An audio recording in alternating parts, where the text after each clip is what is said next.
সাকিব ভাই, আপনাকে আমাদের অনুষ্ঠানে স্বাগত জানাই। আপনি আপনার ব্যস্ততার মধ্যে আমাদের সময় দিয়েছেন, সেজন্য আমাদের শুভেচ্ছা ও কৃতজ্ঞতা জানবেন।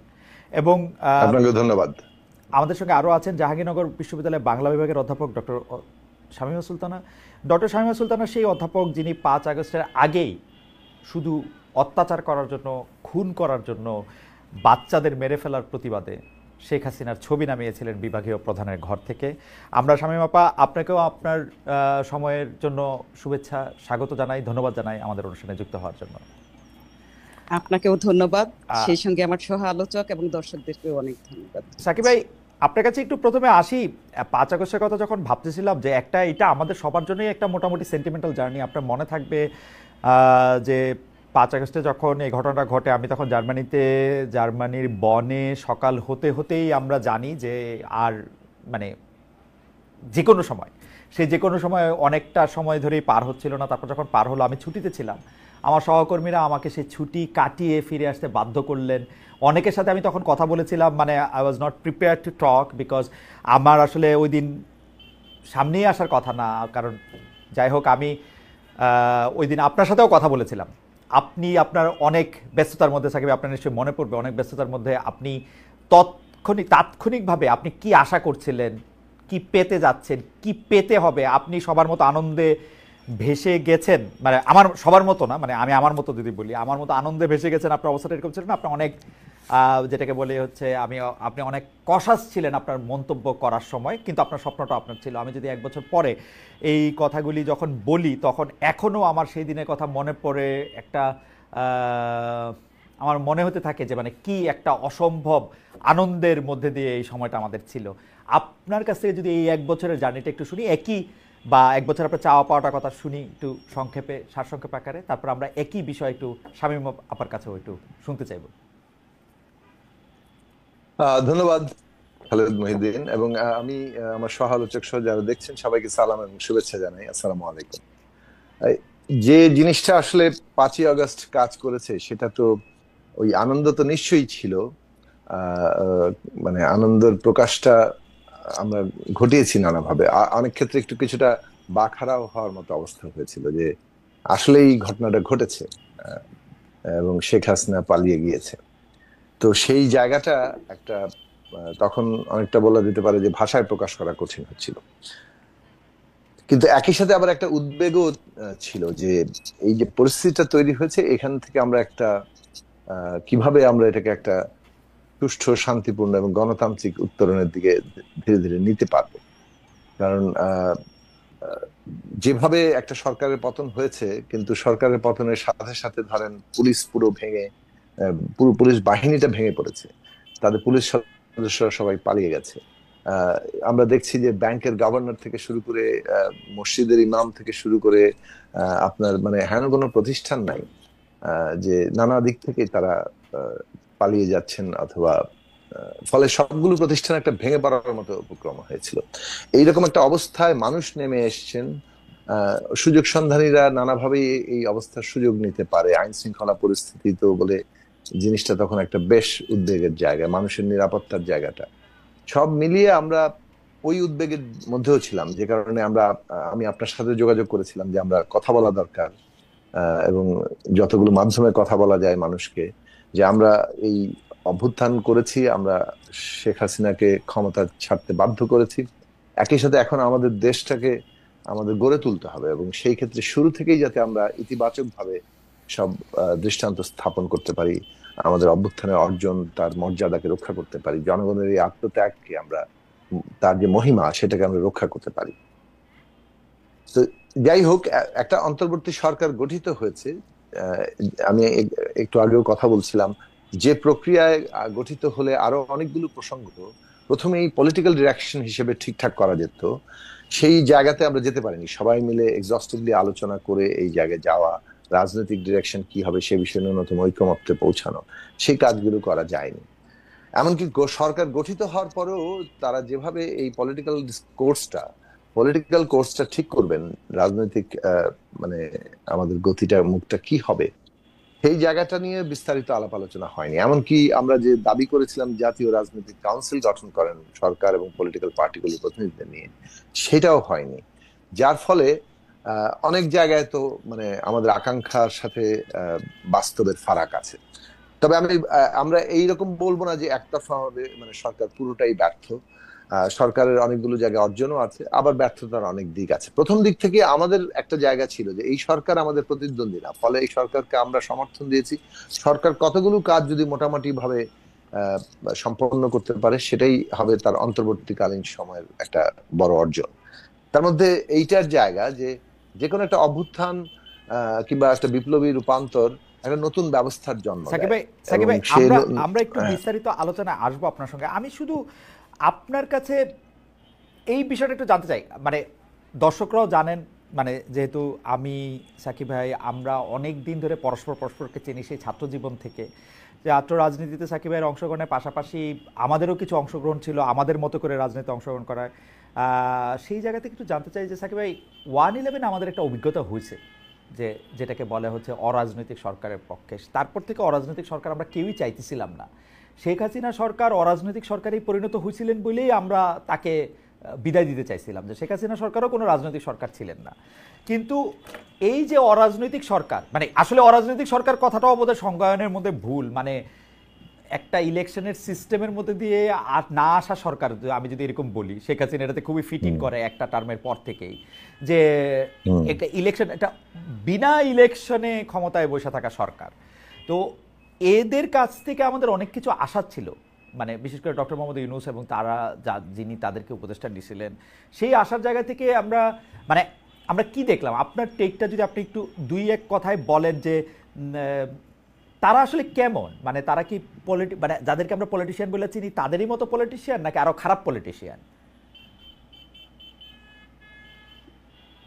সেটা বরং পরে আসি। আমি জাস্ট এইটুকু বলি যে প্রথম বৈঠকে 13 তারিখে যখন আমাদের সাথে বৈঠক হয়েছিল, আমি খুব সংক্ষেপে দুটো ভাগে আমাদের দিক থেকে এই সরকারের কাছে প্রত্যাশা কি সেটা আমরা বলেছিলাম।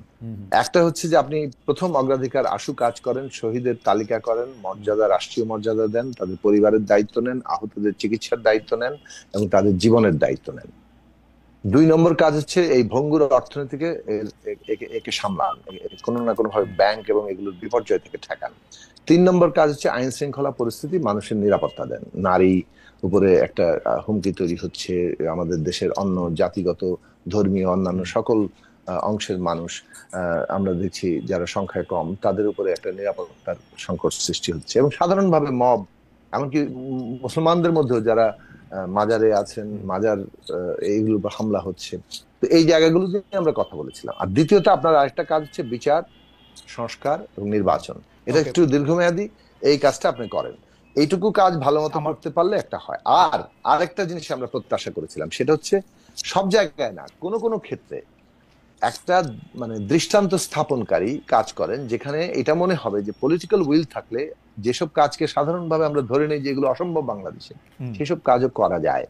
এইসব কয়েকটা উদাহরণ সৃষ্টি করেন যে রাজনৈতিক যদি ইচ্ছা থাকে একটা সরকারের, এবং আপনারা কেন পারবেন, কারণ আপনাদের পেছনে জনগণের সমর্থন আছে, জনগণের রিপ্রেজেন্টেটিভ পলিটিক্যাল পার্টিগুলোর সমর্থন আছে। তাদের সমর্থন নিয়ে যদি এই কাজটা করেন, তাহলে বাংলাদেশের সামনে একটা নতুন ডিরেকশন স্থাপিত হয়। এটা ছিল আমাদের 13ই আগস্ট আমাদের বক্তব্য, রাইট। এবং সেই বক্তব্যের পরিপ্রেক্ষিতে আমি এখন পর্যন্ত আমরা আমাদের দলের পক্ষ থেকে অর্জন এবং ব্যর্থতার জায়গাগুলো হিসেব নিকেশ করি। রাইট। আমি আপনার কাছ থেকে জানতে চাইবো যে আপনি যেগুলি চেয়েছিলেন এর কোনোটাই এরকম কোনো একটা অসম্ভব চাওয়া না। একটা হয়তো ভঙ্গুর অর্থনীতিকে ঠিকঠাক করে ফেলা, যেটা আপনি সেইটা হয়তো ঠিকঠাক না হলেও সেটা লাইনে আনার ব্যাপারে তাদের চেষ্টা, কিন্তু শহীদদের তালিকা করা, আইন শৃঙ্খলা এবং মানুষের নিরাপত্তা নিশ্চিত করা, সর্বোপরি আপনার সঙ্গে আমাদের ওই সময় কথা হয়েছিল যে আমরা চাইছিলাম যে বাংলাদেশে একটা ন্যায় বিচারের আদর্শ গড়ে উঠুক, বাংলাদেশে বিচারহীনতার সংস্কৃতি থেকে দূরে যাক। বরং সেইটা ঠিক হয়েছে কিনা সেটা আমরা একটু আপনার কাছে শুনতে থাকবে। আমরা একটু অধ্যাপক শামীমা সুলতানার কাছে যাই। অধ্যাপক শামীমা সুলতানা, আমি আপনার কাছ থেকে আপনাকে প্রশ্ন করার আগে আপনার 1 বছর সম্পর্কে একটু শুনে নিতে চাই, যে আপনি তো 1 বছর আগে যে বেদনা, যে হতাশা, যে জায়গা থেকে আমরা এখন বুঝি যে এটা কত মানে এখন বুঝি কিনা জানি না, তখন এটা যে কি সাংঘাতিক একটা সাহসের ব্যাপার ছিল, জাস্ট একটা ছবি নামায় ফেলা। এখন তো পুরো সরকারই নেমে গেছে, পালিয়ে গেছে, কোথায় চলে গেছে আমরা, কিন্তু তখন তো এটা একটা অসম্ভব সাহসের ব্যাপার ছিল। এই যে প্রতীকী সাহসের কাজটা আপনি করছেন, আপনার চাকরি চলে যেতে পারতো, আপনার জীবন হুমকির মুখে পড়তে পারতো, আপনার পরিবার হুমকির মুখে পড়তে পারতো, সব কিছু মাথায় রেখে বাংলাদেশে থেকে আপনি সেটা করেছেন। এরপরে আপনি এই 1 বছরে যে আপনার আশা তৈরি হয়েছিল, সেই আশাটাকে আপনি আসলে কিরকম দেখতেছেন, যে সেই আশাটা সঠিক পথে আছে, বা আপনার কি মনে হচ্ছে? দেখেন, অনেক ধন্যবাদ খালেদ ভাই। আসলে সবাই কিন্তু আমরা ন্যায় ভিত্তিক সমাজের স্বপ্ন দেখেছিলাম। হ্যাঁ, যে আমার যে ক্ষোভের প্রকাশটা, আহ, সেটা তো আসলে একদিনে হয়নি। আপনি দেখেন যে গত 3টি নির্বাচনে জনগণকে ভোটাধিকার থেকে বঞ্চিত করা, বাক স্বাধীনতা থেকে বঞ্চিত করা, গুম, খুন, হ্যাঁ, রাহাজানি, এসব তো ছিলই। তারপরে দেখেন যে যে কোনো ন্যায্য আন্দোলনের বিরুদ্ধে সরকার যেভাবে মারমুখো ছিল, যে কোনো সমালোচনা সরকার মেনে নিতে পারতো না। নির্বিচারে দমন পীড়ন, হ্যাঁ, এমনকি ছোট ছোট বাচ্চারাও এই সরকারের হাত থেকে রেহাই পায়নি তাদের দমন পীড়ন থেকে। তো এই যে গত 15-16 বছরের যে ক্ষোভ এবং এই কোটা সংস্কার আন্দোলনকে ঘিরে যে আমার ক্ষোভটা, আমি দেখছি যে এই স্বাধীন বাংলাদেশে কিভাবে নির্বিচারে সেই 4 বছরের শিশু থেকে শুরু করে পথচারী, সাধারণ মানুষ, নারী, হ্যাঁ, কেউ তাদের হাত থেকে রেহাই পায়নি। সেই জায়গা থেকেই আসলে আমার মনে হয়েছিল যে এই স্বাধীন বাংলাদেশকে তিনি যেভাবে রক্তাক্ত করেছেন এবং নির্বিচারে যেভাবে হত্যা করা হচ্ছে এবং বাংলাদেশের পতাকাকে যেভাবে ক্ষতবিক্ষত করা হয়েছে, আমার মনে হয়েছে যে এই পদে আর থাকার কোনো ধরনের তার নৈতিক অধিকার নেই। সেই জায়গা থেকে আসলে আমি ছবিটা নামিয়েছিলাম। কারণ আমার মনে হয়েছে যে আমার সন্তানদেরকে হত্যা করা হচ্ছে, শিক্ষার্থীদের হত্যা করা হচ্ছে, হ্যাঁ, নির্বিচারে বেআইনি ভাবে হত্যা করা হচ্ছে। হ্যাঁ, এটা আসলে মেনে নেওয়া যায় না। সেই জায়গা থেকে আমার মনে হয়েছে, তখন আমি বাংলা বিভাগের সভাপতি ছিলাম, তখন আমার মনে হয়েছে যে এই সভাপতির দেয়ালে যে ছবিটা আছে, সেই ছবিটা আমি প্রথমে নামিয়ে আমি তার প্রতি আমি অনাস্থা জ্ঞাপন করি। আমার মনে হয়েছে যে এখানে থাকার তার কোনো অধিকার নেই। তো এবার আসি যে আপনি যদি 5 আগস্টের পরের কথা বলেন, যে যে স্বপ্নটা নিয়ে আসলে আমরা মানে 5 আগস্ট পর্যন্ত আমরা যেতে পেরেছি, এই সরকারকে আমরা বা ফেসিস্টকে আমরা তাড়াতে পেরেছিলাম। একটা দেখেন যে তাড়ানোর পর কিন্তু এক ধরনের আবেগ, যে মানুষের এতদিনের যে রাগ ক্ষোভ, হ্যাঁ, সেটার বহিঃপ্রকাশ ঘটেছে নানান ভাবে। হ্যাঁ, আহ, মানে দেখা যায় যে অনেক ক্ষোভের প্রকাশ কিন্তু ইতিবাচকও ছিল না। হ্যাঁ, কিন্তু তারপরে মনে হয়েছে যে এই ফেসিস্ট সরকারের উপর মানুষের যে রাগ ক্ষোভ, এটার বহিঃপ্রকাশটা আসলে এর চেয়ে আর কিভাবে হতে পারে। হ্যাঁ, এরকম একটা ব্যাপারও কিন্তু তখন ছিল। কিন্তু এরপর থেকে আমরা দেখলাম যে সেটা আসলে এই অন্তর্বর্তীকালীন সরকারকে তাৎক্ষণিক দোষারোপটা করা যাবে না। কারণ 6 তারিখ থেকেই কিন্তু আমরা দেখেছি যে নারীর উপরে কিন্তু নৃশংসতা শুরু হয়ে গিয়েছে। হ্যাঁ, যে নারীর পোশাক কেন এরকম, হ্যাঁ, তারপর আমরা দেখেছি যে মব সহিংসতা আমরা দেখেছি। হ্যাঁ, তারপর তো 8 তারিখে আসলেন আমাদের যে ইউনূস সরকার।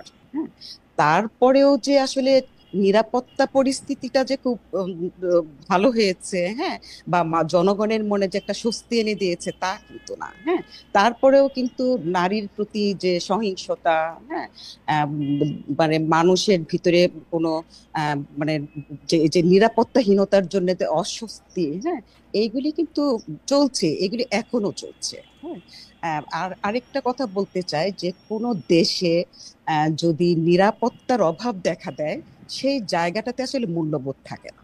হ্যাঁ, নিরাপত্তাজনিত কারণে অনেক সময় দেখা যায় যে মূল্যবোধের অবক্ষয় দেখা দেয়। হুম, যে আইন শৃঙ্খলা ব্যবস্থা যদি ঠিক মতো কাজ না করে, সেখানে কিন্তু আপনি আহ মূল্যবোধের অবক্ষয়টা খুব বেশি দেখবেন। সেই ব্যাপারগুলি আমরা আসলে এখনো দেখছি। আহ দ্রব্যমূল্যের ঊর্ধ্বগতি হয়েছিল, এখন কিছুটা আহ লাগাম টেনে ধরা হয়েছে আমার মনে হয়েছে। কিন্তু তারপরে আমার মনে হয় যে সার্বিক পরিস্থিতিতে, হ্যাঁ, জনগণের মনে ওই স্বস্তিটুকু নেই।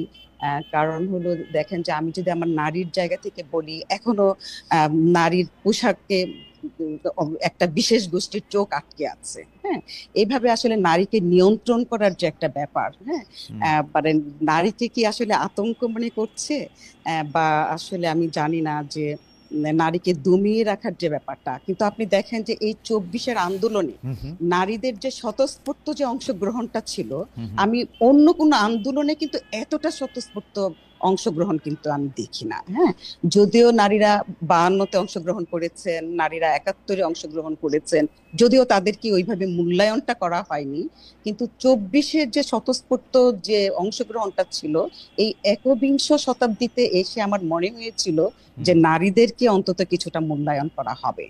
হ্যাঁ, কিন্তু আসলে তেমন মূল্যায়নটা আসলে আমার চোখে পড়েনি। নারীর মূল্যায়নের প্রসঙ্গটা আপনি আসছিলেন, নিরাপত্তার কথা আপনি বলতেছিলেন, আমরা যে প্রশ্নটি আপনাকে করতে চাইছিলাম সেই প্রশ্নটি আপনাকে একটু করি, যে আপনার মনে আছে যে ছবি সরিয়ে ফেলার জন্য বিশ্ববিদ্যালয় প্রশাসন আপনাকে শোকজ করেছিলেন, কিন্তু এর পরপরই সরকারের তো পতন হয়ে যায়, ফলে আপনাকে বড় ধরনের বিপদে আর পড়তে হয় নাই, বা পিছনে তাকাতে হয় নাই, বা বড় ধরনের যে বিপদে হয়তো আপনাকে পড়তে হইতো শেখ হাসিনা সরকার থাকলে, বা বিব্রত অন্তত হতে হতো, সেটা আপনাকে হতে হয় নাই। কিন্তু একটি খবর, আজকালের একটি খবর হচ্ছে যে শেখ মুজিবুর রহমানের ছবি, বঙ্গবন্ধু শেখ মুজিবুর রহমানের ছবি টানানোর কারণে একজন প্রধান শিক্ষককে চাকরি থেকে বরখাস্ত করা হয়েছে। এখন এই খবরটি যখন সামনে এলো তখন আপনার খবরের সাথেও এটি তুলনা করা হয়। আমরা কি এই এই এই খবরটিকে আপনি আসলে কীভাবে দেখেন, যে এটা কীরকম হইল? আমরা প্রাইমারি স্কুলের একজন হেডমাস্টারকে চাকরি থেকে বরখাস্ত করা হয়েছে কারণ তিনি বলছিলেন যে তিনি এই ছবি সরাতে চান না। আচ্ছা, আমি একটু আগে থেকে আসি, যে আপনি আমাকে বলেছেন শোকজের কথা, কিন্তু আমি যখন ছবিটা নামাই, হ্যাঁ, তখন কিন্তু সাথে সাথেই কিন্তু তখন যে বঙ্গবন্ধু পরিষদ ছিল, সেই বঙ্গবন্ধু পরিষদ থেকে কিন্তু আমার বিরুদ্ধে লিফলেট দেওয়া হয় আমার বিচার চেয়ে। হ্যাঁ, এবং সেদিনই কিন্তু জরুরি সিন্ডিকেট ডেকে আমাকে শোকজ করা হয়। হ্যাঁ, এবং নানান ধরনের হুমকি ধামকি তো ছিলই, নানান ধরনের ভাবে আমাকে নাজেহাল করার চেষ্টাও করা হয়েছে। হ্যাঁ, কিন্তু আমি আসলে আমার চাকরির পরোয়াও করিনি। আমার কাছে শুধু মনে হয়েছে যেভাবে নির্বিচারে মানুষ হত্যা করা হচ্ছে, হ্যাঁ, যেভাবে শিক্ষার্থীদের হত্যা করা হচ্ছে, এমনকি রিক্সাওয়ালা পর্যন্ত, গণমাধ্যমের কর্মী পর্যন্ত, এমনকি ঘরে পর্যন্ত কেউ নিরাপদ না। হ্যাঁ, সেই জায়গায় আমার মনে হয়েছে যে এটার একটা প্রতিবাদ করা দরকার। হ্যাঁ, যে আমার মনে হয় যে এমন একটা প্রতিবাদ করতে হবে যে প্রতিবাদের ফলে অন্তত সেই ফেসিস্টের যে আসনটা, সেটার ভিত অন্তত কিছুটা নড়ে যাবে। হ্যাঁ, এবং জনগণ উদ্বুদ্ধ হবে। সেই জায়গা থেকেই আমি এটা করেছিলাম। আর দেখেন যে আমার অফিস রুমে যে শেখ হাসিনার ছবিটা ছিল, এটা আসলে একটা প্রজ্ঞাপন ছিল। হ্যাঁ, 2002 সালে মন্ত্রী পরিষদ থেকে একটা প্রজ্ঞাপন ছিল যে প্রধানমন্ত্রীর ছবি অফিস রুমে টানাতে হবে। হ্যাঁ, তো সেই জায়গা থেকে যে বঙ্গবন্ধু পরিষদ বলেছিল যে এটা রাষ্ট্রদ্রোহী কাজ, কিন্তু আমার মনে হয়েছে সেটা রাষ্ট্রদ্রোহী কোনো কাজ না। কারণ আমার মনে হয়েছে তার এখানে থাকার কোনো যোগ্যতা আসলে নাই।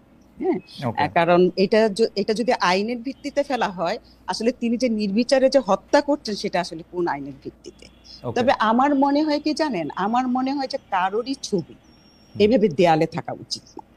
হ্যাঁ, কারণ আমার মনে হয় যে কোনো রাজনৈতিক ব্যক্তিত্বের ছবি যদি কোনো অফিস রুমে থাকে, সে কোনো না কোনো ভাবে সেই রাজনৈতিক দল দ্বারা প্রভাবিত হবে বা প্রভাবিত, এরকম একটা আমরা বুঝে নিই। কিন্তু আমার মনে হয় যে আমরা আসলে বৈষম্যহীন একটা বাংলাদেশ গড়ে তোলার জন্য কিন্তু আমরা করেছিলাম, হ্যাঁ, যে আন্দোলন করেছিলাম, আমরা একতাবদ্ধ হয়েছিলাম। তো আমার মনে হয় সেই জায়গা থেকে মনে হয় আমাদের এবার ঘুরে দাঁড়ানো দরকার। আমাদের মনে হয় যে কোনো ব্যক্তিকে সেই ওয়ালে রেখে তার পূজা করা বা তাকে দেবতা তুল্য করে ফেলা। আপনি দেখেন যে প্রাথমিক বিদ্যালয়ে, হ্যাঁ, যে আমরা যে শপথ করতাম ছোটবেলায় সৃষ্টিকর্তার নামে, হ্যাঁ, সেই শপথের জায়গাটাও কিন্তু পাল্টিয়ে ফেলা হয়েছিল। হ্যাঁ, বঙ্গবন্ধুর নামে শপথ করা হতো। হ্যাঁ, তো এইটা তো আসলে হতে পারে না। আমার মনে হয় যে এই যে ইতিহাস, হ্যাঁ, বা এই ধরনের রাজনৈতিক কোনো ব্যক্তিকে প্রভু বানিয়ে ফেলা, আমার মনে হয় যে সেই জায়গাটা থেকে বোধহয় সরে আসার সময় এসেছে। ওকে, শামীমা আপা, আপনাকে ধন্যবাদ। শুধু আপনি যখন নারী স্বাধীনতা এবং অন্য বিষয় নিয়ে প্রশ্ন করছিলেন, আমাদের দর্শকদের মধ্যে কেউ কেউ বলছেন নারী স্বাধীনতা বলতে আপনি আসলে কি বোঝেন, নারীদের উপর আসলে কোথায় অত্যাচার হয়েছে, নারীদের এই এক বছরে আপনি নারীদের নিরাপত্তা নিয়ে প্রশ্ন তুলেছিলেন, এটা আপনি উদাহরণ সহ আপনি ব্যাখ্যা করবেন কিনা। আমি আসছি আপনার কাছে, আমি একটু জনাব জোনায়েদ সাকি আপনার কাছে আসতে চাই। তবে জোনায়েদ সাকির কাছে আসতে যাওয়ার আগে আমরা আমাদের যে জরিপটা আমরা চালাই, সে জরিপ নিয়ে আমি আমাদের দর্শকদের মধ্যেও অনেক অভিযোগ আগেও দেখেছি, আজকেও দেখছিলাম যে এই জরিপটা নিয়ে তারা একটা অভিযোগ চালাচ্ছেন, অভিযোগ করছেন এরকম যে এই জরিপটিতে তারা মানে যে না ভোট দিলে সেটি হ্যাঁ হয়ে যাচ্ছে বা হ্যাঁ ভোট দিলে সেটি না হয়ে যাচ্ছে, অর্থাৎ এটি পাল্টানো হচ্ছে কিনা, এইটার বুটিংয়ে কোনো রকম কোনো সমস্যা হয়েছে কিনা। আমি আমাদের টেকনিক্যাল টিমকে অনুরোধ করব যে বিষয়টি আসলে একটু দেখার জন্য, এবং এটা যাতে এরকম কখনো বা কোনো অবস্থাতে না হয়। কারণ জরিপের ফলাফল দেখে যাদেরই জরিপ পছন্দ হয় না তারা একটা ট্যাগ দিতে চেষ্টা করেন যে অমুকরা বেশি আসেন, অমুক দর্শক বেশি বলেন, কিন্তু আমাদের এই জরিপটা আমরা একেবারেই আমাদের মত না, আপনারা আমাদেরকে যারা দেখেন তাদের মতের এই একটি প্রতিফলন হিসেবে দেখতে চাই। সাকিব, আমি আপনার কাছে আসছি, 2-3টি বিষয় আমাদের দর্শকরাও জানতে চেয়েছেন এই এক বছরে। আমার যে আগে প্রশ্ন ছিল যে আইন শৃঙ্খলা পরিস্থিতি এবং নিরাপত্তার খাতিরে, ন্যায় বিচারের খাতিরে আপনি আসলে কতটুকু কি দেখেছেন, শহীদদের তালিকা করার ক্ষেত্রেও কেন এই সরকার পুরোপুরি সাফল্যের পরিচয় দিতে পারলো না, সেটা নিয়ে আপনি আগেও অনেকবার বলেছেন। আপনি যদি ন্যায় বিচারটার ক্ষেত্রে বা বিচারের ক্ষেত্রে আপনার কথাটা বলতেন। আর দর্শকরা যে বিষয়টি নিয়ে এখনই আপনার কাছ থেকে জানতে চাইছেন সেই বিষয়টি হচ্ছে যে আজকে জুলাই ঘোষণাতে আপনি আসলে কি দেখলেন। আমরা দেখলাম জাতীয় নির্বাচনের একটা মোটামুটি তারিখ বা আয়োজনের কথা ফেব্রুয়ারি মাসে করার কথা ডক্টর মোহাম্মদ ইউনূস বলেছেন, সেটা কি দেখলেন? পাশাপাশি এনসিপির 4 নেতাদের এই জুলাই ঘোষণার দিন অনুপস্থিত থাকা কি কোনো বার্তা বহন করে কিনা, কেউ কেউ এই ব্যাপারটি জানতে চাইছেন। আপনার ইচ্ছা আপনি কোন প্রশ্ন দর্শকের পিক করবেন বা করবেন না, কোনটা নিয়ে মন্তব্য করবেন বা করবেন না, দর্শকরা এই বিষয়গুলি জানতে চায়। আমি আশা করি আপনার মনে আছে সাকিব ভাই, আপনার কাছে শুনতে চাই একটু অনেকগুলি বিষয়। সেই প্রথমত আমি খুব দ্রুত শেষ করি। জুলাই ঘোষণাপত্র একটা রাজনৈতিক দলিল, যেটার মধ্য দিয়ে জুলাইয়ের যে অভ্যুত্থান তার প্রেক্ষাপট, তার কার্যকারণ সেটাকে হাজির করা হয়েছে, এবং অভ্যুত্থানের মধ্য দিয়ে মানুষের কি কি আকাঙ্ক্ষা তৈরি হয়েছে এবং বাংলাদেশের ভবিষ্যৎ গতিমুখটা কোন দিকে হবে, অভ্যুত্থান কি নির্দেশনা দিচ্ছে, সেইটাকে লিপিবদ্ধ করার চেষ্টা করা হয়েছে। এটা আমাদের বলতে পারেন যে এই অভ্যুত্থানেরই একটা অর্জন, যে এই ঘোষণার মধ্যে অভ্যুত্থানের আকাঙ্ক্ষাকে, অভ্যুত্থানটাকে ধরার চেষ্টা করা হয়েছে। এখন সে কারণে এটার মূল আকাঙ্ক্ষার সাথে আমরা একমত, কিংবা আমরা সেটাকে ধারণ করি। এবং এইখানে মূল বিষয়টা হচ্ছে যে এটা যদি বাস্তবায়নের জায়গাটা প্রধান, এবং সেটা আমরা যদি ঠিক মতো করতে না পারি তাহলে হয়তো আবার পুরনো বন্দোবস্ত জায়গা করে নিবে, কিংবা মানুষের অধিকার আবার হরণ হবে। সে কারণে আমাদের দিক থেকে আমরা জনগণকে আজকে আহ্বান জানিয়েছি, যে 2-1টি কমেন্ট কিংবা আমার পক্ষ থেকে আমাদের প্রতিক্রিয়া জানিয়েছি। সেটা হচ্ছে এই যে আমরা যদি সত্যি সত্যি এই হত্যাযজ্ঞের বিচার চাই, আমরা যদি শহীদের মর্যাদা চাই এবং বৈষম্যহীন একটা অন্তর্ভুক্তিমূলক বাংলাদেশ আমরা চাই, তাহলে জনগণকে কিন্তু যেমন জাগ্রত থাকতে হবে, যেমনটা আমরা 24শে জুলাই এসে জনগণের জাগ্রত হয়েছি, এবং জনগণের একটা নিজস্ব রাজনৈতিক শক্তিও গড়ে উঠতে হবে। জনগণের নিজস্ব গণতান্ত্রিক শক্তি যদি না গড়ে উঠে, যদি এমন শক্তি থাকে যা ক্ষমতারই মানে আশপাশে থাকে, ক্ষমতা ব্যবহার করে যেভাবে আমাদের পুরনো বন্দোবস্ত চলেছে, সেই নানান রন্ধ্রেই আমাদের সংযুক্তিটা থাকে, তাহলে আবার আমরা এই যে আমরা অনেকগুলো পরিবর্তন আনতে চাইছি, সেই পরিবর্তনটা কার্যকর হবে না। ফলে জনগণের এই পাহারাদারি, জনগণের নিজস্ব শক্তি গড়ে ওঠা একটা গণতান্ত্রিক ব্যবস্থার জন্য খুব দরকারি। এখন এই ঘোষণাপত্র বাস্তবায়নের ব্যাপারটা তো আমাদের বর্তমান সরকার এবং ভবিষ্যৎ সরকারের কাজের মধ্যে দিয়ে আমরা দেখব। যেটা এখন মাননীয় প্রধান উপদেষ্টা কিছুক্ষণ আগে তিনি ভাষণ দিচ্ছিলেন, সেই ভাষণে তিনি নির্বাচনের তারিখের কথা বলেছেন, এবং এটা তো আসলে আগেই বলা হয়ে গেছিল। আজকে আনুষ্ঠানিকভাবে তিনি বললেন যে মধ্য ফেব্রুয়ারির মধ্যে কিংবা রোজার আগেই নির্বাচনের ইয়েটা হবে, নির্বাচন কমিশন হয়তো সুনির্দিষ্ট তারিখ দিবে। এইটা মোটামুটি ভাবে আমরা জানি, আজকে এটা আনুষ্ঠানিকভাবে বলা হলো, এবং এইটা যাতে কোনো আশঙ্কা সৃষ্টি না হয় সেটার জন্যই সরকার এবং অন্যান্য সংশ্লিষ্ট প্রতিষ্ঠানগুলো যাতে কাজ করে সেটার দিকে খুব মনোযোগ দেওয়া দরকার। কেননা ন্যায় বিচার যেমন আমরা চেয়েছি, বিচারকে ত্বরান্বিত করা, বিচারকে দৃশ্যমান করা, বিচারকে সত্যিকার অর্থে মানুষের আস্থার জায়গায় নিয়ে আসা, সেটার জন্য তদন্ত, অভিযোগ এবং বিচার প্রক্রিয়া, এগুলোর জন্য প্রয়োজনীয় লোকবল, বিচার ট্রাইব্যুনাল সব জায়গাতেই সরকারের আরো ভূমিকা নেওয়ার সুযোগ আছে বলে আমরা মনে করি, এবং সেটা অপর্যাপ্ত, এবং সেটা এমন জায়গায় নেওয়া উচিত যাতে শহীদ পরিবারের মধ্যে এরকম কোনো ক্ষোভ না থাকে যে আমার সন্তানের বিচারই শুরু হলো না, এখানে বাকি সবকিছু কিন্তু হচ্ছে। ফলে এইরকম জায়গা যদি তৈরি হয় বিচার বনাম নির্বাচন, হ্যাঁ বিচার, তাহলে এটা খুব নেতিবাচক একটা জায়গা তৈরি হবে। আমরা বিচার চাই, কিন্তু নির্বাচনের জায়গাটি যেটা, সেটা কিন্তু আমাদের যে সংস্কারের যে আকাঙ্ক্ষা, সেটা সম্পন্ন করতে হলে নির্বাচন লাগবে। সংবিধান সংস্কার করতে হলে আপনার নির্বাচন লাগবে। সেইখানে আমরা সংস্কারের যে প্রশ্নে ঐক্যমত হয়েছি, সেই ঐক্যমতের জায়গাগুলো জাতীয় সনদ যেটা হবে, জুলাই জাতীয় সনদ, সেটা বাস্তবায়নে যাতে ভবিষ্যতের সংসদ বাধ্য থাকে, তার জন্য একটা আইনি একটা অর্ডিন্যান্স হতে পারে। সেটা আমাদের দিক থেকে আমরা শুরু থেকে বলে আসছি। এটা হচ্ছে একটা। ফলে নির্বাচনের জায়গাটা ওই জায়গাতে। আর আরেকটা বিষয় হচ্ছে এনসিপির নেতারা তো এখানে আজকে ছিলেন, তাদের কোন নেতা কোথায় গিয়েছেন দীর্ঘ মানে তাদের পদযাত্রার পরে, এটা নিয়ে আসলে কমেন্ট করার কিছু নেই। আচ্ছা সাকিব ভাই, একটা জিনিস একটু বলি, আমি তো বিটিভির ফ্রেমিং একটু দেখতে চাই, বুঝতে চাই নানা কারণে। তো বিটিভির আজকে যে ফ্রেমিং, সে ফ্রেমিংয়ে জুলাই ঘোষণা দেওয়ার সময় যেসব রাজনৈতিক নেতৃবৃন্দ ছিলেন সেখানে, আপনিও সেখানে ছিলেন, তো যেসব রাজনৈতিক নেতৃবৃন্দ ছিলেন, আমি একটু মানে দূরত্ব দিয়ে বিবেচনা করতেছিলাম, মানে একটু জ্যামিতিক দূরত্ব দিয়ে, যে আজকে মনে হচ্ছিল ডক্টর ইউনূসের সবচেয়ে ক্লোজ হচ্ছেন মির্জা ফখরুল ইসলাম আলমগীর, এবং আজকে মনে হচ্ছিল যে ডক্টর মোহাম্মদ ইউনূস থেকে একটু দূরে সরে গেছেন হচ্ছেন নাহিদ ইসলাম। তো এইটা কি আসলে আমার দেখার ভুল? এইটা কি ফ্রেমিং, নাকি ঘটনাটা আসলে তাই? আমি ফ্রেমিং দেখে আমার কাছে মনে হচ্ছে যে এই ব্যাপারটা কি এরকম আসলে। না, আপনি বলেন তো একটু শুনি যে মানে বিএনপি মহাসচিব জনাব মির্জা ফখরুল ইসলাম আলমগীর তো ওনার পাশে দাঁড়িয়েছেন, আর ওনার মাননীয় প্রধান উপদেষ্টার ওই পাশে দাঁড়িয়েছেন আমাদের জুলাই শহীদ সৈকতের বোন। তো তারপরে দাঁড়িয়েছিলেন নাহিদ, ফলে তারপরে দাঁড়িয়েছেন হেফাজত ইসলামের সেক্রেটারি, তারপরে মান্না ভাই, তারপরে আমি। তো এটা তো আসলে ওনারা আগেই ঠিক করেছেন। এই পজিশনিংটা কিভাবে হয়েছে, মানে কিভাবে ঠিক করে? এটা সংস্কৃতি মন্ত্রণালয় এটা সম্ভবত আয়োজনের দায়িত্বে, ফলে তারা বোধহয় এখানে ঠিক করেছে। চেয়ারের পেছনে লেখা ছিল প্রত্যেকের নাম, যার ফলে ওইখানে গিয়ে কোথায় দাঁড়াবে। তার মানে আমি যেটা বুঝতে পারতেছি যে বিএনপি সবচেয়ে বড় দল এইটা ঠিক করে, তাই তো?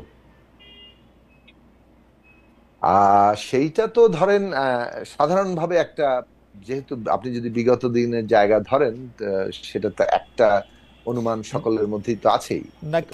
কিন্তু 5 আগস্ট নিয়ে অনুষ্ঠান, সেটাতে 5 আগস্টের মধ্যে সবচেয়ে অ্যাক্টিভ কারা ছিলেন তাদের পাশে থাকা দরকার ছিল না? মানে আপনার কাছে কি মনে হয়েছে আয়োজনটা দেখে? আমি মানে আপনি যতটুকু বলতে পারেন ওটুকুই আপনি বলেন। মানে আমার কাছে, আমার রিডিংটা হচ্ছে যে, আমি ফ্রেমিংটা দেখে আমার কাছে মনে হইতেছিল যে ডক্টর মোহাম্মদ ইউনূস এখন কোনো মতে, মানে এমনিতেই তো তিনি একটু ভীতু লোক, কোনো মতে এখন বিএনপিকে ক্ষমতাটা হস্তান্তর করে দৌড়ে যেতে পারলে বাঁচে, এরকম একটা মনে হয়েছে আমার। না, সেটা আমি একটু ভিন্নভাবে দেখি। আমাকে যখন দাওয়াত করা হয়েছে তখন আমি বলেছিলাম যে আমার কাছে মনে হয় যে রাজনৈতিক দলগুলো, বিশেষভাবে অন্তত ঐকমত্য কমিশনে যারা প্রতিনিধিত্ব করছেন, তাদের সকল প্রতিনিধিদের অন্তত একদিন করে থাকা দরকার। আর আমরা যেটা দেখতে চাই, যেটা আমরা এই সরকারের প্রতি আমরা সবসময় বলেছি, যে ছাত্র আন্দোলনে কিন্তু এই যে বৈষম্য বিরোধী ছাত্র আন্দোলন হয়েছে, সেখানে যেমন ছাত্র সংগঠনগুলোর অনেক প্রতিনিধিরা ছিলেন, আবার অনেক প্রতিনিধিরা সরাসরি সমন্বয়ক হিসেবে ছিলেন না, তারা ছাত্র সংগঠন আকারে ভূমিকা রেখেছেন। কিন্তু বর্তমান সরকার কিন্তু একবারের জন্য গত 1 বছরে ছাত্র সংগঠনগুলোর সাথে বসেনি, তারা শুধুমাত্র এই বৈষম্য বিরোধী ছাত্র আন্দোলনের সাথে বসছে। এখন এইটা কিন্তু, যার ফলে অনেক সংগঠন এবার বয়কট করেছেন। এটা এখানে যেটা আমরা বলবো যে ছাত্র আন্দোলনের যারা প্রতিনিধিত্বকারী ছিল, তাদের একটা জায়গাটা ছিল, মানে তাদের এখনকার রাজনৈতিক অবস্থান, মতামত কি, সেটা যাই হোক না সাকিব ভাই, আমাদের ছিল আমি একটা কথা বলি, আন্দোলনের প্রতিনিধিদের একটা অংশ থাকা, প্লাস রাজনৈতিক নেতৃবৃন্দ যথাসম্ভব অংশগ্রহণকারী সকল দলের একজন করে থাকা। তাতে মানে হয়তো লোক একটু বেশি হতো, কিন্তু প্রধান উপদেষ্টা তখন মনে হতো যে সারা দেশকে নিয়েই আছে। আমি আমার রিডিংটা বলি। 1971 সালে তো আমার বা আপনার কারো জন্ম হয় নাই, তো আমাদের ইতিহাসের উপর নির্ভর করে থাকতে হয়েছে যারা সেই সময় ছিলেন সেই সময়। কিন্তু 24-এর আন্দোলন বলি, 90-এর গণ আন্দোলন বলি, সেগুলো তো আমাদের চোখের সামনে। 24-এর আন্দোলনটা তো মাত্র 1 বছর হয়েছে, কিন্তু আজকে যখন 24-এর 5 আগস্টে স্মরণ করে 25-এর 5 আগস্ট করা হলো, ডক্টর ইউনূস যখন এখানে উঠলেন, আমার স্বাভাবিক রিডিং হচ্ছে যে এটা প্রতিনিধিত্বশীল হয়েছে কি না। যদি আমি এটা স্টেজ, আপনি যেটা এখন বললেন যে অনেকের সাথে আসলে আলোচনাই করা হয় নাই, মানে কারা কারা একই স্টেজে একই রকমভাবে থাকবে, আমরা তো সবই, এইটা কিন্তু আসলে ইতিহাসে হয়তো মানে হয়তো আপনি সেখানে উপস্থিত ছিলেন বলে হয়তো আপনারাও এটার জবাব দিতে হইতে পারে, আমি পরের প্রশ্নটা করে রাখি আর কি। না, আমাকে জবাব দিতে হবে, এবং আমি সে কারণে আমি নিজে যে এটা বলেছিলাম জি মানে অন্তত পক্ষে সেই কথাটা আমি রেজিস্টার করে রাখলাম, কারণ জি আমার দিক থেকে আমরা সবসময় আমরা চেষ্টা করি যে এই আয়োজনে, মা- যে কোনো আয়োজনে মানে এটা যথাসম্ভব তো প্রতিনিধিত্বমূলক করা। এটা তো কারণ আমরা শুনেন, আমরা একটা অত্যন্ত, আমরা ছাত্র আন্দোলন থেকে এসেছি, আপনি আমার ভালো করে জানেন, এবং সবসময় আমরা ছোট সংগঠন করে করে এসেছি। হুম আমরা শুরুতে কোনো বড় সংগঠনে যোগ দিইনি। হুম ফলে আমরা অল্প কয়েকজন মিলে সংগঠন শুরু করেছি এবং সেই সংগঠনকে হুম যথাসম্ভব জনগণের শক্তি করার চেষ্টা করছি। আমাদের কাছে মনে হয়েছে যে প্রত্যেকটি ভয়েসকে মানে আহ, মানে প্রধান জায়গা। তো সেইটা আমাদের দিক থেকে আমরা মনে করি যে যেভাবে আমরা এই ঐকমত্য কমিশনে বসছিলাম সেখানেও আরো পার্টিসিপেশন থাকলে ভালো হতো, তারপরেও সেইটা একভাবে এক ধরনের প্রতিনিধিত্বমূলক করা হয়েছে, সেইটুকু অংশগ্রহণ থাকা দরকার ছিল। আর ছাত্রদের প্রতিনিধিত্বের জায়গাতে সমস্ত সমন্বয়ক প্লাস ছাত্র সংগঠনগুলোর নেতৃবৃন্দকে যথাসম্ভব ভাবে সেখানে দাওয়াত করা এবং তাদেরও একটা উপস্থিতির জায়গা দরকার ছিল, এমনকি শ্রেণী পেশার। কারণ এই শহীদদের তালিকায় তো আমাদের কিন্তু শ্রমজীবী, কিন্তু শ্রমিক, কিন্তু কিন্তু শ্রমজীবী কিন্তু মানুষ সাকিব ভাই, আমার একটাই খালি তাদেরও আপত্তি, প্রতিনিধিত্বের আমার খালি জায়গা একটা দরকার ছিল। আপত্তি যে মানে মানে এইটা জোরে সোরে কেউ ধরায় দেয় না কেন এই সরকারে, নাকি এই সরকার যে একের পর এক এইগুলিকে আমি বড় শয়তানি বলি, যে শয়তানিগুলিকে দেখা যায় না, তো একের পর এক এগুলি যে করে এগুলি ধরায় দেয় না কেন কেউ, মানে আশেপাশে কেউ নাই কারা না, করে? দেখুন এই কথাগুলো যখন আমরা বলি, আমি জি এই বিষয়ে আমার সাথে আমি আসি আবার আমাদের আপনার কাছে দিক সাকিব থেকে ভাই, প্রায় আজকে সাকিব ভাই নয়, মানে এটা আসি আমার কাছে, আমার কিন্তু তার আগে আলাদা একটা করে। লাইন বলে এটা শেষ জি করে নি, জি জি জি বলেন, 30 সেকেন্ডে বলে নি। জি বলেন। অনেকগুলো ঘটনায় এই আমাকে একই কথা বলতে হয়েছে, অনেকগুলো ঘটনায়, এবং এটা হচ্ছে দৃষ্টিভঙ্গিগত পার্থক্য পরিষ্কারভাবে আছে বলে আমি মনে করি। যে দৃষ্টিভঙ্গিগত পার্থক্য আছে, আমরা যেভাবে এই মানে সকলের অংশগ্রহণটাকে ইয়ে করতে চাই, আমরা দেখেছি যে যারা এটা সিদ্ধান্ত নিচ্ছেন তাদের মধ্যে ওয়েটেজ দেওয়া, মানে কে কত বড় কে রাইট ছোট সেটাকে রাইট অনেক বিবেচনা নিয়ে আশ্চর্যজনক তারা ভাবে, কাজ মানে করে। এটা যদি এখন নির্বাচন কেন্দ্রিক একটা সভা হইতো আমি এটা মেনে নিতে পারতাম, বিএনপি সবচেয়ে বড় দল, বিএনপি আপনার ঠিক ডান পাশের ইয়াতে অবস্থান করবে, তার পাশে থাকবে জামায়াতে ইসলামী, আপনি পারলে তার মানে, কিন্তু আমি জানি না এই ফ্রেমিং নিয়ে আমার সারা জীবন মানে আমি আমার 2 সেন্ট দিয়ে রাখলাম, এইটা পরে আপনারা জবাব দেন সাকিব ভাই, আপনারা আরো নিশ্চয় বলতে পারবেন। আমি একটু শামীমা আপনার কাছে যেতে চাই। শামীমা আপা, আপনি যখন বলতেছিলেন জি যে যে নারীদের প্রতি 6 আগস্ট থেকেই আপনি লক্ষ্য করেছেন যে যেইভাবে আপনি বাংলাদেশটাকে আশা করেছিলেন সেই বাংলাদেশটা হয় নাই, আপনি সমানাধিকার ন্যায় বিচারের পাশাপাশি আপনি নারীদের প্রতি টার্গেটেড অন্যায় অত্যাচার জুলুমের কথা বলতেছিলেন, কিন্তু আমাদের দর্শকরা আপনাকে চ্যালেঞ্জ করেছেন নারীরা কোথায় এরকমভাবে পীড়িত হয়েছে, নারী স্বাধীনতা বলতে আপনি আসলে কি বুঝেন, আপনি আসলে নারীদেরকে কেমন দেখতে চেয়েছিলেন, ইত্যাদি ইত্যাদি। আমি যেই জরিপটার কথা বলেছিলাম সেই জরিপটাতে আমরা দর্শকদের কাছে জানতে চেয়েছিলাম যে নতুন বাংলাদেশের ইশতেহারে নতুন সংবিধান রচনার কথা বললেন এনসিপির আহ্বায়ক নাহিদ ইসলাম। প্রিয় দর্শক, বর্তমান সংবিধান বাতিলের জন্য তাদের দাবি সমর্থন করেন কিনা? শতকরা 61% দাবি সমর্থন করেছেন, দাবি সমর্থন করেন শতকরা 39%। এই পর্যন্ত যে অবস্থায় আছে সেই অবস্থায় জরিপটি আমরা পাঠ করলাম। জরিপের ফল মতামত নিয়ে নানা ধরনের মতামত থাকতে পারে, সেটি সবার নিজস্ব মতামত। আপা, আপনি মেয়েদের কোথায় এই 1 বছরে আক্রান্ত হতে দেখলেন, নাকি সেটা আপনার কথার কথা? না, দেখেন কথার কথা না, যে দেখেন যে যে একটা হলো যে আমি বলি যে নারী স্বাধীনতাটা আসলে কি। হ্যাঁ, আমি যেটা মনে করি সেটা হলো যে একটা নারী খুব স্বাভাবিকভাবে বেড়ে উঠবে স্বাধীন বাংলাদেশে, সে স্বাধীনভাবে চলাফেরা করবে, তার যদি খেলাধুলা করতে ইচ্ছে করে সে খেলাধুলা করবে, তার যদি মনে হয় সে কোনো কালচারাল প্রোগ্রাম করবে সে তো কোনো কালচারাল প্রোগ্রাম করবে। হ্যাঁ, তো এবং কেউ যদি খুব ভালো পড়ালেখা করতে চায় পড়ালেখা করবে, চাকরি করবে। এটা হলো আমার মনে হয় যে স্বাভাবিকভাবে বেড়ে ওঠাটা। হ্যাঁ, যে তার উপর কোনো ধরনের আঘাত আসবে না। আপনি দেখেন যে আসলে এইটা তো শুধু এই 1 বছরে না, এটা আসলে নারী আসলে অনেক দিন ধরেই আসলে নিরাপদ না। হ্যাঁ, এটা আসলে আমাদের সামাজিক যে ব্যবস্থা সেটাও অনেকটুকু দায়ী। আপনাকে শুধু আমি একটা ছোট্ট জরিপ দিই। হ্যাঁ, যে এই গত জানুয়ারিতে, হ্যাঁ, এই এই বছর গত জানুয়ারিতে 205 জন, এটা প্রথম আলোর একটা রিপোর্টে আমি দেখলাম যে 205 জন নারী এবং কিশোরী, হ্যাঁ, নির্যাতনের শিকার হয়েছেন, এবং এর মধ্যে হলো 67 জন হলো ধর্ষণের শিকার হয়েছে। হ্যাঁ, আবার দেখেন যে এটা হলো জানুয়ারির রিপোর্ট, আবার দেখেন ফেব্রুয়ারিতে 189 জন নির্যাতনের শিকার হয়েছে, এর মধ্যে হলো 48 জন হলো ধর্ষণের শিকার হয়েছে। তো আপনি কি মনে করেন যে আমাদের এই বাংলাদেশে, প্রশ্নটা আপনাকেই করি, হ্যাঁ, যে যে দেশে পুরুষরা রাত 11টা 12টা পর্যন্ত হেঁটে বেড়াতে পারে, সেই জায়গাটাতে আসলে একজন নারী পারে কিনা? হ্যাঁ, যে তাহলে কি বলবো আমরা, যে দেখেন যে নারীরা খেলাধুলা করবে, আপনি এটা হয়তো দেখেছেন পত্রিকায়, যে নারীরা ফুটবল খেলবে, সেই জায়গাটা খুব সম্ভব ময়মনসিংহের, হ্যাঁ, যে নারী ফুটবলারদের যে জায়গাটা তছনছ করে দিয়ে আসা হয়।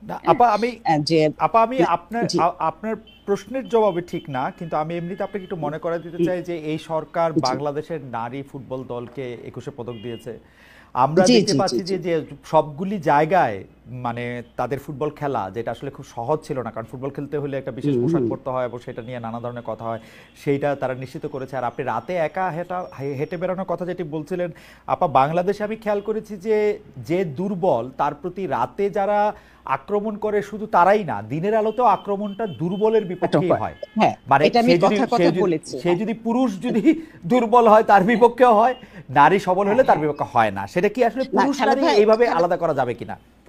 না না খালেদ ভাই, আমি আরেকটা কথা বলতে চাচ্ছি, সেটা হলো যে আমার কিন্তু সরকারের বিরুদ্ধে না, আমি বলছি যে এই যে নারী ফুটবলারদের জায়গাটা যে ভেঙে দেওয়া হয়, হ্যাঁ, বা তাদেরকে যে নানান ভাবে, এটা কিন্তু সরকার করে নাই, সরকার পদক দিয়েছেন, সেই জন্য আমি সরকারকে স্যালুট জানাই। কিন্তু আমাদের যে সামাজিক ব্যবস্থাটা, হ্যাঁ, এবং দেখা যায় যে একটা বিশেষ চিন্তা চেতনার দ্বারা যে মানে নিয়ন্ত্রণ করতে চাচ্ছে যে নারীদেরকে, আমি এই কথাটা বলতে চাচ্ছি যে দেখেন, যে আমি ধরেন যে আমি এখন মাথায় কাপড় দিচ্ছি না, হ্যাঁ, যদি আপনি আমাকে বলেন যে না আপনি মাথায় কাপড় দিয়ে বসেন, হ্যাঁ, তাহলে কিন্তু আমার স্বাধীনতাকে হরণ করা হবে। হ্যাঁ, যে আমি একজন, আমি মনে করি যে যেহেতু আমি মাস্টার্স পাস করেছি, নিশ্চয়ই আমি একজন শিক্ষিত নারী, হ্যাঁ, আমার সেই অধিকারটুকু আছে যে আমি এখানে মাথায় কাপড় দিয়ে বসবো কি বসবো না। হ্যাঁ, এটা যদি আমাকে চাপিয়ে দেওয়া হয় তখন আমার মনে করা হবে যে আমার স্বাধীনতা।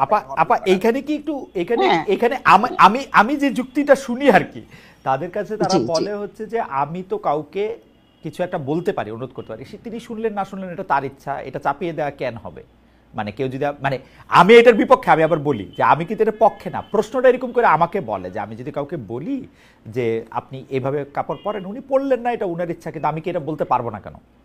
আচ্ছা, আপনার কি মনে আছে কিনা যে 6 আগস্টে কক্সবাজারে যে একজন নারীকে যে মানে বলবো যেটা নির্যাতনই করা হয়েছিল তার পোশাকের জন্য, হ্যাঁ, এবং তাকে যে যেভাবে ধরা হয়েছিল, হ্যাঁ, এবং তাই না, শুধু খুব সহজে কয়েকদিন আগে বাংলাদেশ ব্যাংকের, হ্যাঁ, একটা এরকম একটা কথা উঠে যে নারীরা কি ধরনের পোশাক পরে যাবে, তাহলে এইগুলিকে আপনি বলেন কিভাবে এটাকে ব্যাখ্যা করবেন? হ্যাঁ, যে আমরা দেখেন যে বাংলাদেশ ব্যাংক থেকে যে ব্যক্তি এই কথাটা বলবেন, যে এই কথাটা বলবেন, তিনি নিশ্চয়ই অনেক শিক্ষিত একজন মানুষ, হ্যাঁ, তিনি তো আসলে চাপিয়ে দিতে পারেন না। হ্যাঁ, আমার এই জন্য, জি আপা, আপনি তো একজন শিক্ষক, হ্যাঁ, চাপিয়ে দিতে পারেন না, কিন্তু আপনি কি খেয়াল করেছেন যে আপনি শিক্ষকতা করছেন, আমি যতদূর জানি যে বেশ কিছু দিনই হয়েছে, তো তো আমাদের একজন দর্শক, উনি একজন দর্শক না, আসলে অনেকগুলি দর্শকই মতামত করছিলেন, আপনি যখন বলছিলেন আমি মতামত করছিলাম। একজন বলছেন আপনারা যেভাবে চান সেভাবে চললে দেশে আরো ধর্ষণ বেড়ে যাবে। আমাদের মানসিকতা যখন এইরকম, এবং এই কথা কিন্তু আপনার মনে থাকবে জাহাঙ্গীরনগর বিশ্ববিদ্যালয়ের উপাচার্য কাছাকাছি কথা বলেছিলেন যে ওকে এরকম করা হয়েছে কারণ ও এরকম পোশাক পরে না। আপনার মনে থাকবে, এটা আমাদের মানে খুব আগের কথা না।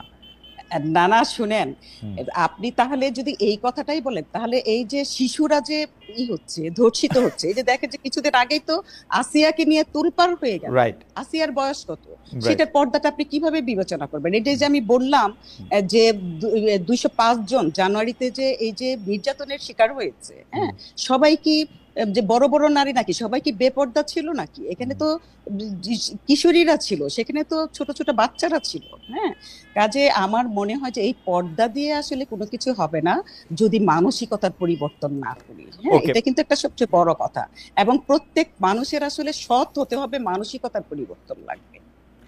ওকে, আমি একটু সাকিব ভাই আপনার কাছে আসি।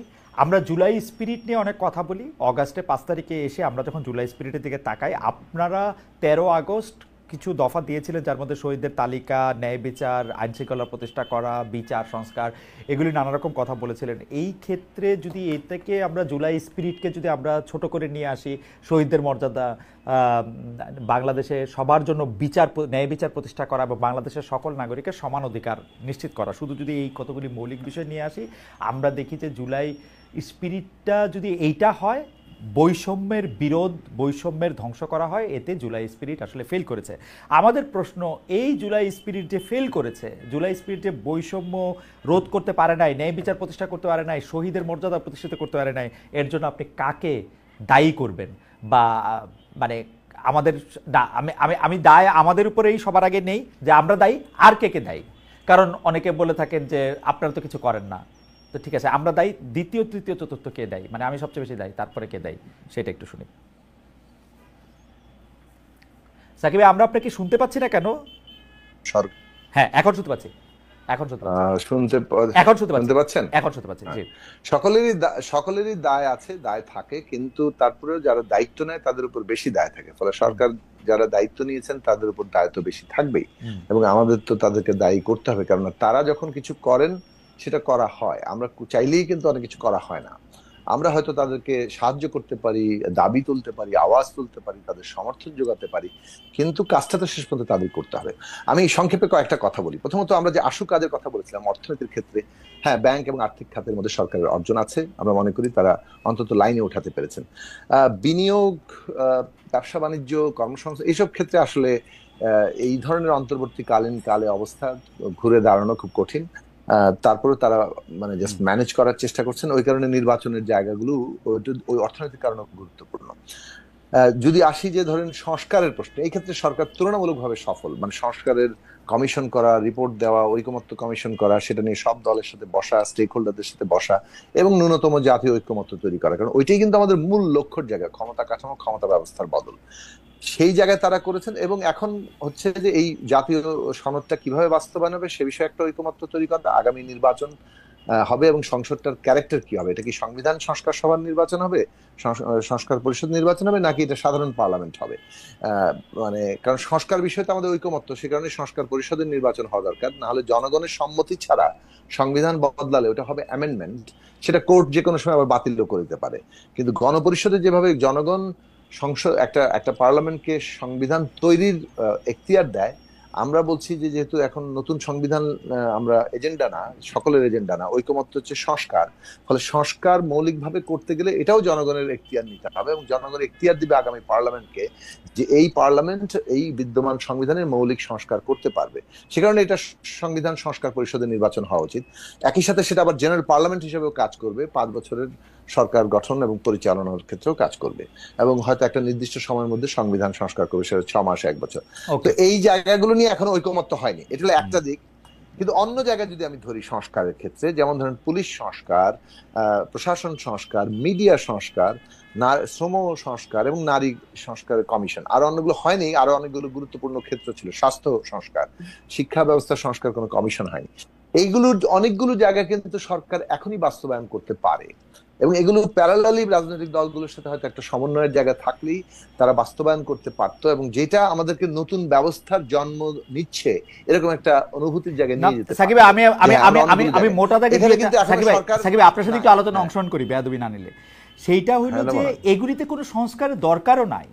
যেমন শেখ হাসিনার ক্ষেত্রে, আমি গণমাধ্যমের কথাটা প্রথম বলি, শেখ হাসিনার ক্ষেত্রে শেখ হাসিনা কুকিগত করে রাখছিল অনেকগুলি টেলিভিশন, সেগুলিকে কাউরে লোভ দেখায়, অনেকগুলি পত্রিকা সেগুলি কাউরে লোভ দেখায়, কাউরে ভয় দেখায়। কিন্তু এখন তো আপনি সরকারে আসেন, এখন আপনি কোনো পত্রিকাতে আপনার লোভও দেখানোর দরকার নেই, ভয়ও দেখানোর দরকার নেই, জনকণ্ঠ আপনার দখলও করার দরকার নেই, দখল মুক্তও করার দরকার নেই। আপনি বিটিভিটারে আপনি স্বাধীন করে আপনি দেখান, বিএসএসটারে আপনি স্বাধীন করে দেখান, বিটিভির খবর আপনি ডক্টর মোহাম্মদ ইউনূস আজকে বলেছেন এই কথা না দিয়ে আপনি দেখান, তেলি তো হয়। এটাতে আপনার কোনো সংস্কারই করা দরকার নাই। আপনি একজন হেড অফ নিউজ বিটিভিতে নিয়োগ দেন, যে একটা খবর দিবে, যে এই খবরটা ডক্টর মোহাম্মদ ইউনূস ছাড়া অন্য কিছু দিয়ে শুরু হবে।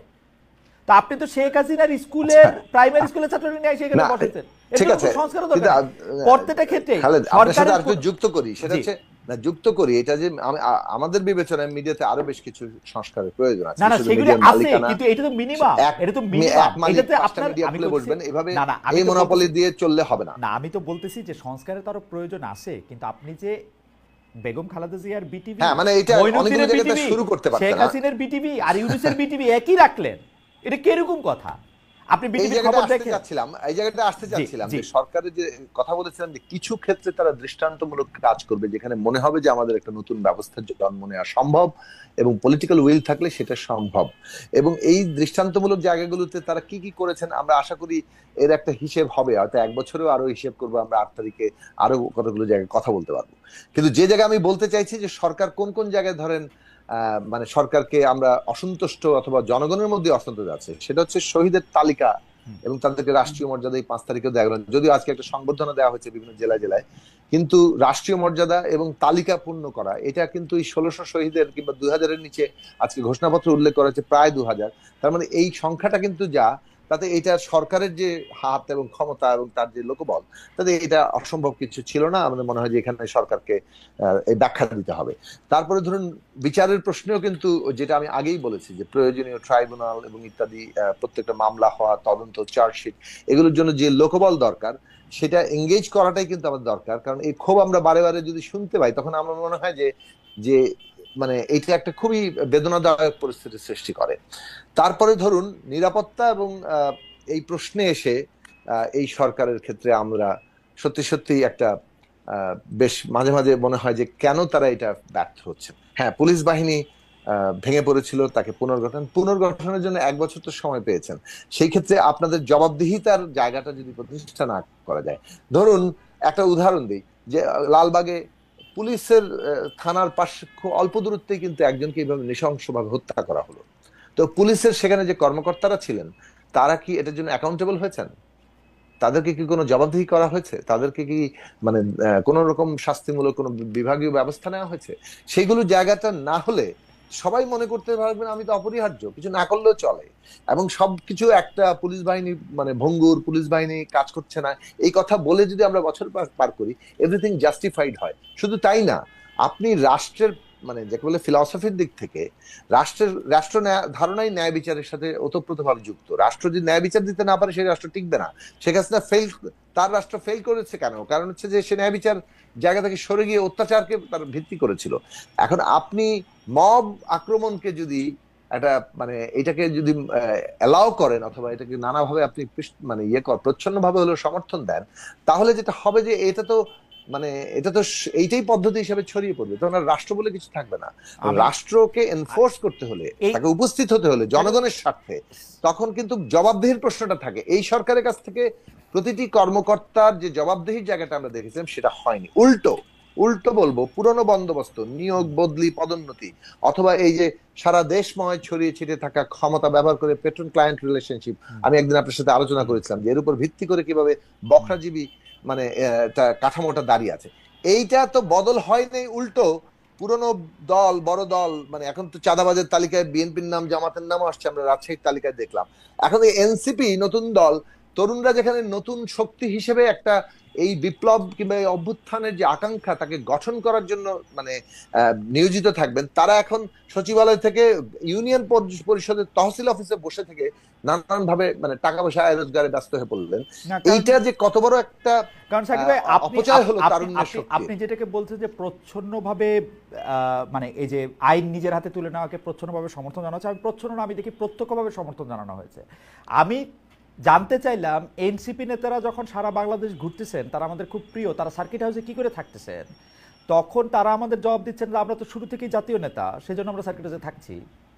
তারা যখন আইন হাতে তুলে নিচ্ছেন, তারা তখন বলতেছেন যে আমরা তো আইন হাতে তুলে নিবই, কারণ এই কাজগুলো ঠিক মতো হইতেছে না, এবং সরকারের পক্ষ থেকে এটাকে সমর্থন জানানো হইতেছে। আমাদের কারো কোনো সরকার, সাকিব একটা ছোট করে প্রশ্ন করি, আমি আপনার কাছে আবার একটু ঘুরে আসবো, কারণ আপনাকে ছেড়ে দিতে হবে, আমি স্বামী আপাকে হয়ে আপনাকে একটু ছোট করে প্রশ্ন করি এসে, এইটা কি ডক্টর মোহাম্মদ ইউনূস এবং তার পারিষদ এটা বোঝেন না যে আইন এবং বিচার এটা নিজের হাতে তুলে নিলে এইটা তারপরে সরকার তারা চালাতে পারবেন না, তারা ধীরে ধীরে আরো অনেক বেশি দুর্বল হবেন? তারা কেন এটাকে ডিফেন্ড করতে গেলেন? মানে ইয়াটা কি? এখন আবার দেখেন তাদের অবস্থা এমন হয়েছে, তারা এখন এনসিপি থেকে তাহলে শুধু দূরেই থাকতে চান তারা। মানে এটা এরকম কেন করলেন তারা? মানে এটাকে প্রথমে এত ইয়াই করলেন কেন, এখন কেন এরকম করতেছেন?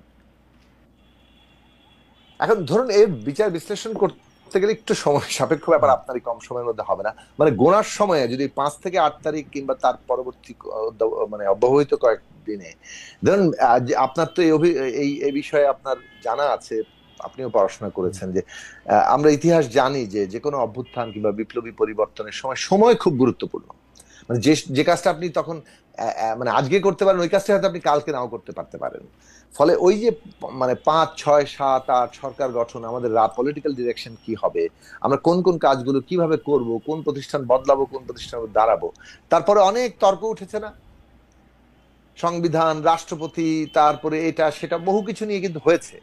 কিন্তু আমরা যে যে সময় এই পুরো ডিরেকশন ঠিক করার কথা, পলিটিক্যাল পার্টিগুলোর যেহেতু এটা একটা একক শক্তি নিয়ন্ত্রণ করছে না, নির্ধারক শক্তি হয়ে ওঠে নাই, সেহেতু কালেকটিভ হচ্ছে এখানে কালেকটিভ মানে আপনাকে কনসেনসাসের উপর দাঁড়িয়ে কাজটা করতে হবে। সেই জায়গা থেকে আমাদের কনসেনসাস কি, পলিটিক্যাল ডিরেকশনের কনসেনসাস কি, সেই জায়গাগুলো ঠিক করা দরকার ছিল। তাহলে হয়তো এই সরকার আরো অনেক বেশি ডিসাইসিভলি কাজ করতে পারতো। তাদের মধ্যে যে দোদুল্যমানতা দেখি, দৃঢ়তার অভাব দেখি, এবং আমলাতন্ত্রের কাছে মানে যাকে বলে যে হেরে যাওয়া কিংবা তাদের তাদের তাদের জোয়ালে বন্দী হয়ে যাওয়া দেখি, অর্থাৎ পুরনো বন্দোবস্ত, মানে আমলাতন্ত্রকে আমি মানে বলছি যে তারা যেহেতু পুরনো বন্দোবস্তেই চলছেন এবং সেইটার কাছেই তারা একভাবে তাদের জোয়ালে আটকে যাচ্ছেন আমাদের উপদেষ্টারা, তার মানে হচ্ছে যে এটাকে অতিক্রম করার জন্য তাদের একটা শক্তি দরকার ছিল, যে শক্তি অভ্যুত্থান তাদের দিয়েছে, কিন্তু রাজনৈতিক দল অথবা প্রতিনিধিত্বের সাথে যথেষ্ট যোগাযোগের অভাবের কারণেই তারা সেই শক্তির প্রয়োগ ঘটাতে পারছেন না। এইটা আমি মনে করি পলিটিক্যাল ডিসিশন হিসেবে একটা তাদের ফেইলিয়ার হয়েছে। তো এইটা হচ্ছে এখনো, এটাকে কাটিয়ে ওঠা তাদের দরকার ছিল। তারা যদি এটা কাটিয়ে উঠতে পারেন এখনো, তারা আগামী 6 মাস, যেমন ধরেন সবচেয়ে গুরুত্বপূর্ণ বিষয় আসবে, নির্বাচনের তো একটা সময়সীমা ঘোষিত হয়ে গেল, এখন তফসিল ঘোষণায় সুনির্দিষ্ট তারিখ আসবে, আমরা জানি। ধরেন 15 ফেব্রুয়ারির মধ্যে, 10 ফেব্রুয়ারির মধ্যে এটা আসবে। রোজার আগে যদি বলেন, তাহলে রোজার 1 সপ্তাহ আগে যদি ধরি আমরা, 10, 11, 12 এরকম, এরপরে যাওয়া যাবে না। আপনি তো নির্বাচনের পরিবেশটাকে ঠিক মতো হবে, এটা খুব গুরুত্বপূর্ণ প্রশ্ন। আইন শৃঙ্খলা পরিস্থিতি, পুলিশ প্রশাসন সংস্কার না করে এই নির্বাচনের পরিবেশটা কিভাবে তৈরি হবে, সেই কথা কিন্তু আওয়াজটা আমাদের এখন তুলতে হবে। তাহলে এই পুরো জায়গাটাতে সরকারের যে করণীয় জায়গা, সেখানে তাদের যে দৃঢ়তা দেখা দরকার, আমি আপনার কাছে আসতেছি, সাকিব ভাই আপনার কাছে আসতেছি, নির্বাচনের পরিবেশ। আর আপনি যেটা বললেন যে একটা লাইন বললে শেষ করি, ভাগে ছিলেন যারা তাদের একটা অংশ একটা রাজনৈতিক দল করছে, পুরোটাই না কিন্তু, এবং আগে আমি সেটা নিয়ে বলেছি, কিন্তু তাদের এই অংশ হয়তো তাদের জীবনের নিরাপত্তা নিশ্চিত রাষ্ট্রের দেখার দায়িত্ব আছে, সেটা খুবই গুরুত্বপূর্ণ, এবং তাদের জীবনের নিরাপত্তা, তাদের উপর যাতে কোনো হামলা না হয় সেইগুলো তাদের দেখতে হবে। কিন্তু এইটাই তো আমাদের প্রশ্ন, যে আমরা এটা বলেছিলাম এনসিপি গঠনের আগেই বলেছিলাম যে আপনাদের উচিত হবে মানে এই ক্ষমতা থেকে বেরিয়ে গিয়ে আপনারা রাজনৈতিক দল গঠন করেন, জনগণের কাছে যান। এটা আমরা মনে করি যে এভাবেই জনগণের সত্যিকার স্বার্থের একটি দল গড়ে ওঠে, এবং তরুণদের কাছে আমরা সেটা আরো বেশি প্রত্যাশা করি, এবং তাতে বাংলাদেশের আরো বেশি ইতিবাচক জায়গা হয়তো তৈরি হতো। কিন্তু ক্ষমতায় থাকার ফলে কিংবা ক্ষমতার কোনো না কোনো ক্ষমতাকে ব্যবহার করার ক্ষমতা তাদের আছে, যেভাবে হোক ক্ষমতায় থাকা না থাকাটাকে তারা নানানভাবে ব্যাখ্যা করতে পারেন, সেই তর্কে আমি ঢুকছি না, কিন্তু ক্ষমতাকে ব্যবহার করতে পারেন ছাত্ররা। সেই যে জায়গাটা তৈরি হয়েছে, ওইটা তাদেরকে ক্রমাগত বিপ্লবীদেরকে পুরনো বন্দোবস্তে ঢুকিয়ে ফেলেছে। ওই যে বললাম, তহসিল অফিস থেকে শুরু সেক্রেটারিয়েট পর্যন্ত তারা ঢুকে গেছেন ক্ষমতার এই খেলার মধ্যে। এইটা খুবই বিপ্লবের শক্তির একটা অপচয় হচ্ছে। আমরা এখনো আশাবাদী, আমি তরুণদের উপর আশা রাখতে চাই, কারণ আশা না রেখে কোথায় যাবো। আমরা মনে করি যে তরুণরা যে এই 24-এর অভ্যুত্থান করতে পেরেছেন, তারাও এই অবস্থাও হয়তো বদল করতে পারবেন, এবং সেই আশাটা রেখেই শেষ করতে চাই। কিন্তু লক্ষণগুলো খুবই মানে নেতিবাচক, এবং মনে হয় যে পুরনো লক্ষণ নিয়ে আপনার কাছে আমি আবার আসবো, সেটা হচ্ছে নির্বাচনের পরিবেশ নিয়ে ছোট করে একটু কথা বলতে। শামীম বাবা, আপনি যদি আমাদেরকে এই পর্যায়ে, কারণ সাকিব ভাইকে আমাদের ছেড়ে দিতে হবে, আপনি যদি আমাদের একটু ছোট করে বলতেন যে ডক্টর মোহাম্মদ ইউনূস এসে প্রথমেই যে বললেন যে ছাত্ররা তাকে নিয়োগ দিয়েছেন, এইটা এইসব ঝামেলার মূলে কিনা, কেউ কেউ বলতেছেন এইটা এই ঝামেলার মূলে ডক্টর মোহাম্মদ ইউনূসই এমন একটা অবস্থা তৈরি করেছে যে উই আর দে, এইটা আপনি ওইরকম দেখেন কিনা? আচ্ছা, একটা খুব ভালো প্রশ্ন। দেখেন, আমি ব্যক্তিগতভাবে অনেকবার এই কথাটা চিন্তা করেছি, যে একটা হলো যে উনি বলে ফেলেছেন যে ছাত্ররা উনাকে বসিয়েছেন, হ্যাঁ, এটা গেল একটা। আরেকটা হলো, দেখেন আমরা কিন্তু ছাত্রদের যে নেতৃত্ব, সেটা কিন্তু আমরা মেনে নিয়েছিলাম, হ্যাঁ, এবার তারা একটা পথ কিন্তু তৈরি করতে পেরেছিল, এবং তাদের নেতৃত্বেই কিন্তু জনসাধারণ একটি কাতারে এসে দাঁড়িয়েছিল, হ্যাঁ। তো সেই জায়গা থেকে আমার মনে হয়েছে যে এই ছাত্ররা যদি ক্ষমতায় চলে না গিয়ে, একটা হলো ক্ষমতায় চলে গিয়ে তারা বৈষম্য তৈরি করেছে। হ্যাঁ, দেখেন যে তারা যখন ক্ষমতায় চলে গেল, তাদের সঙ্গে তো শুধু যে কয়জন ক্ষমতায় গিয়েছে বা যে কয়জন সমন্বয়ক তারা তো ছিল না। হ্যাঁ, তাদের সঙ্গে ছিল আরো অনেক পাবলিক বিশ্ববিদ্যালয়, প্রাইভেট বিশ্ববিদ্যালয়, হ্যাঁ, সেখানে ছিল নারী শিক্ষার্থীরা, ছিল জনসাধারণ। হ্যাঁ, কেউই কিন্তু বুঝলো না, তারা কিন্তু চলে গেল কি ক্ষমতায়, তাদেরকে বসিয়ে দেওয়া হলো, তারা ক্ষমতায় চলে গেল। এইটা হলো একটা আমার কাছে ভুল মনে হয়েছে। দ্বিতীয়ত হলো যে এই যে যারা ক্ষমতায় চলে গেল, তারা ক্ষমতায় না গিয়ে যদি রাস্তায় থাকতো, এক হইলো যে তারা অনেক বেশি গ্রহণযোগ্যতা পেত।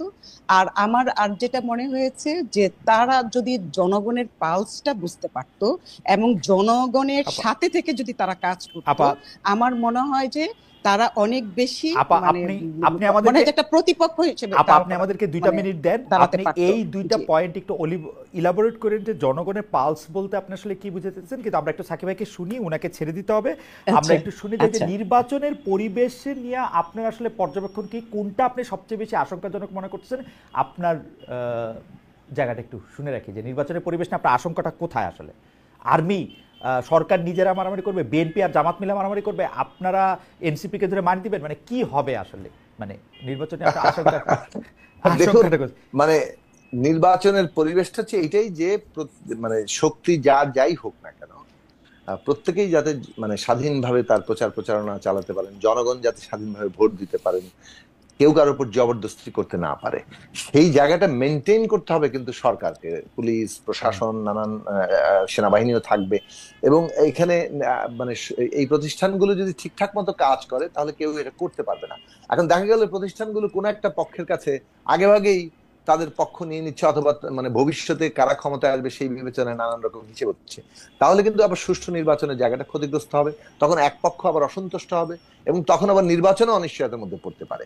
কাজেই সরকারের এটা একটা প্রায়োরিটি কাজ যে তাকে নির্বাচনের সুষ্ঠু লেভেল প্লেইং ফিল্ড তৈরি করতে হবে এবং কোনো পক্ষ যাতে জবরদস্তি করতে না পারে। আমরা সত্যিকার অর্থে একটা সুষ্ঠু নির্বাচনে যেতে চাই। এত বড় আত্মত্যাগের পরে যদি আমরা আবার ভোট নিয়ে কোনো প্রশ্ন উঠে, আমরা পরিষ্কার করে আমাদের অবস্থান আমরা মনে করি, আমরা শহীদের রক্তের ঋণ ধারণ করি এবং আমরা এটা নিয়ে আমাদের সর্বাত্মক শক্তি নিয়ে আন্দোলন করব। এটা হলো 1 নম্বর। এবং কিন্তু মোদ্দা কথাটা বলি, শেষ কথাটা, সেটা হচ্ছে গণতন্ত্র, গণতান্ত্রিক ব্যবস্থা, গণতান্ত্রিক অধিকার, মর্যাদা, এইগুলো কিন্তু জনগণের একটা দায় আছে।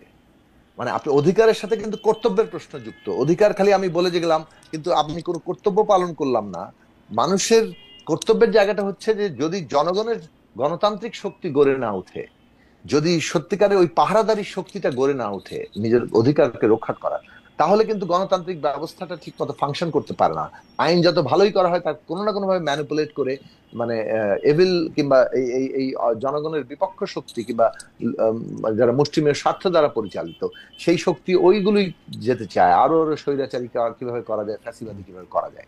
কাজেই জনগণের নিজস্ব রাজনৈতিক শক্তি যারা দীর্ঘ পরীক্ষার মধ্য দিয়ে, লড়াই সংগ্রামের মধ্য দিয়ে একটা মানে রাজনীতিকে ওই জায়গায় আনতে চাইছেন। বদলটা হচ্ছে ক্ষমতা ব্যবহার করে ধন সম্পদ আহরণ করা, ক্ষমতা ব্যবহার করে সমস্ত কিছু নিয়ন্ত্রণ করার যে একটা মানে একটা ত্রাস কায়েম করার যে ব্যবস্থাটা এতদিন চলেছে, এইটা বদল করতে হবে।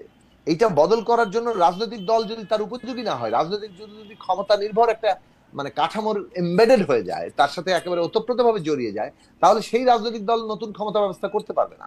এইটা বাংলাদেশের মানুষের আজকে উপলব্ধির জায়গাও একটা দরকারি, এবং আমাদের তরুণদের মধ্যে যে রাজনৈতিক আগ্রহ তৈরি হচ্ছে তাদের মধ্যে যদি এই উপলব্ধির জায়গা না থাকে, তাহলে ঠিক মানে এমনি কেবলমাত্র স্লোগান দিয়ে একটা নতুন বন্দোবস্ত কায়েম করা যায় না। আর সাকিব ভাই, এই রাজনৈতিক মানে এই নির্বাচনের সময় এইটা ঠেকাতে আপনাদের উদ্যোগ কি হবে সেটা বলে যদি আপনি মানে সেটাও যদি একটু বলতেন। আমরা মনে করি যে সরকার একটা আচরণবিধি করা দরকার, আচরণবিধি করা দরকার, যে আচরণবিধি কঠোরভাবে মেনে চলবে, এবং আমরা সেটা মেনে চলার জন্য আমরা কাজ করবো এবং জনগণকে আমরা ঐক্যবদ্ধ করার চেষ্টা করবো যে কেউ যদি আচরণবিধি ভঙ্গ করেন, এখন থেকেই মানে শুধু নির্বাচনের কালীন সময় না, আগে থেকেই যে সেটাকে যাতে জনগণের মানে একটা প্রতিরোধের জায়গা একটা থাকে।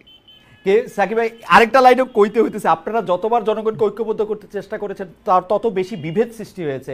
এটা আপাকেও একটু জানতে চাইবো যে এইটা মানে এটা এটাতে কি আসলে কিছু করার থাকে না, নাকি জনগণকে ঐক্যবদ্ধ করতে চেয়েছে আমার নিজের স্বার্থে নাকি একটা কমন স্বার্থে, সেটা গুরুত্বপূর্ণ। আমরা যেটা প্রতিষ্ঠা করতে চাই সেটা সকলের জন্য প্রযোজ্য নাকি আমার সুবিধা দিবে, এই জায়গায় কিন্তু রাজনীতির ফারাকটা ঘটে। ঠিক আছে সাকিব ভাই, আমরা নিশ্চয়ই আপনার সাথে আরেকটা মানে মানে একটা লম্বা আলোচনাও করব। আপনার এখন কাজ আছে, আমি একটু সাহেব আপনার কাছে শুনি। অনেক ধন্যবাদ আমাকে এখানে জি আমন্ত্রণ জানানোর জন্য।